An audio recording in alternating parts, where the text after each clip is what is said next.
Hi, I'm Jo Martin, the founder of One of Many, and today I want to talk about these things called personality types. Are they bogus? Are they real? Do they help us? Now, there are many different personality profiling tools out there. Myers-Briggs, disc profiling, you name it.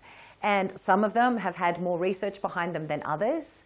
I believe that whether or not personality profiling is a real thing, let's look at why people reject it. People reject personality typing because they don't like to be put in a box. None of us like to be put in a box.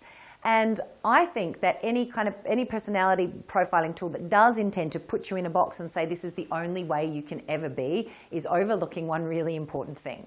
Most of the women that I know, and some of the men as well, can have 18 different personalities before lunchtime, depending on how we respond. We are our emotions. We have so much available to us. You know, we can have many different personalities in different settings. In one setting, we might be the chatty person. In a different setting, we might be the quiet person. How we are is so influenced by where we are and how we're feeling that being in a box and being caught in a box sometimes doesn't work. Having said that, what we have discovered with the women we work with here in One of Many is that when we understand the archetypes that a woman has access to, so this is a slightly different approach. Rather than saying you are this personality, instead having a look at the archetypal behavioral patterns and energetic patterns that a woman has access to, we can really understand her strengths and the opportunities for either growth or support.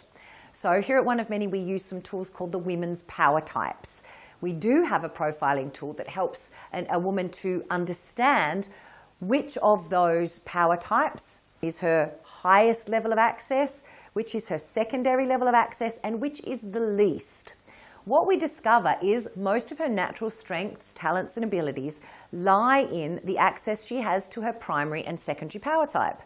And many of the challenges she faces in life can be revealed by that in which she's least expressed.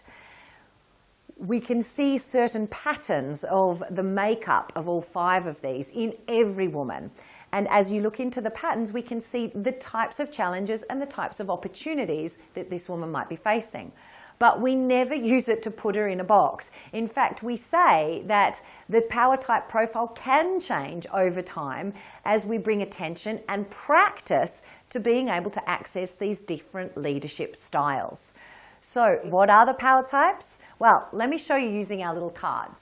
We've had some beautiful cards made up to help us understand these. And the 5 are, number 1, the warrioress, the youthful, energetic, independent working part of us that fights against injustice. The mother power type, the unconditionally loving, nurturing, nourishing place of solace and care that we all go to. And it's really important to note, you don't have to be a biological mother to have amazing access to the mother power type.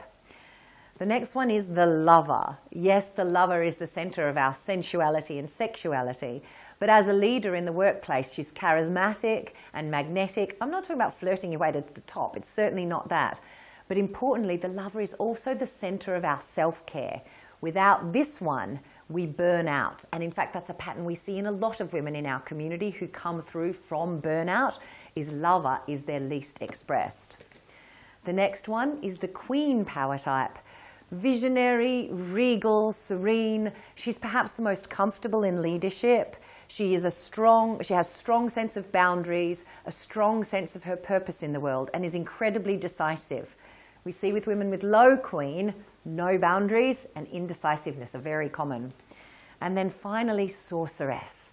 Sorceress, be careful of the word. Sometimes we get tangled up thinking, oh, is it like witchiness? Well, only if that's your bag. Really, sorceress means the part of us which connects to source, whatever it is we call that, whether it be God or goddess, Allah or Christ, Sarasvati or Buddha, right? It doesn't matter. Or even Mother Nature or quantum physics, that part of us that connects with something bigger than ourselves.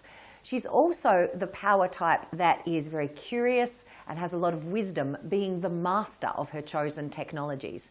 That thing you do so well, if everyone else thinks it's magic, that's sorceress at work.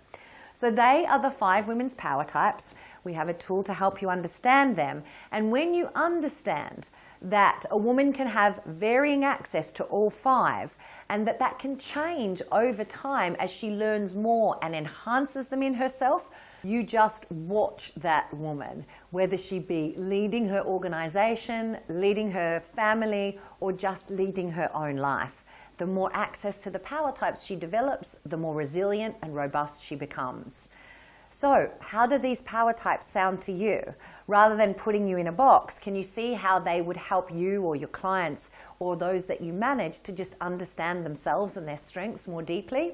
Share in the comment box what you're getting from the video, and if it's making an impact, please like and share it with a friend or a colleague at work. I look forward to hearing your thoughts.